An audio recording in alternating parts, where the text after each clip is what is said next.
A simple way to understand how the enemy builds strongholds in our mind is to consider the illustration of the buyer and the seller.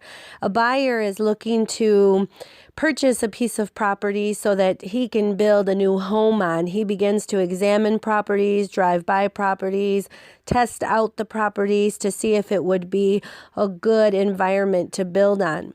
Once the buyer has determined that it is a good property, he makes an offer to the seller.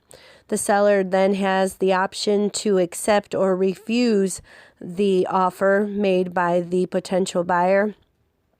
When there is an agreement, there will be a change of title from the seller to the buyer, and the buyer shortly after begins to build on the property.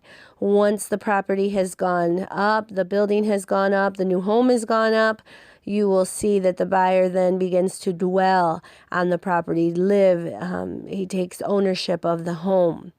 In the same way, the enemy comes to a person and he begins to stake out. He begins to drive by, look at weaknesses, look at perhaps even generational things that come down from your lineage, and he determines in what area of your life would be a good environment for him to build or establish a stronghold, a pattern, a fortress in your mind. He makes an agreement, usually, or an offer, by offering you thoughts of worry, thoughts of fear, thoughts of lust, thoughts of greed, any type of area that he has found a weakness in, whether in you or in even in your family. After you accept the offer, he then has access. He has a legal deed, the right to begin to build a pattern in your mind because you have agreed to the temptation, to the offer that was made. This is where a person has to really examine the thoughts that come into their mind and say, you know what, I'm not going to accept that offer. This is unacceptable, and this is not an area that's up for ownership of the enemy in my life. If you do make an agreement and you do take on those thoughts and entertain those things that the enemy is offering you, you will then transfer ownership. You give him access to your mind and to your thoughts and to your emotions.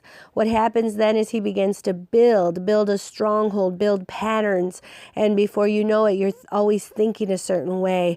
If it's worry, you find yourself worrying more often about the simplest things. If it's fear, if it's lust, whatever it might be, you begin to have more of that because now he's building a foundation, a pattern.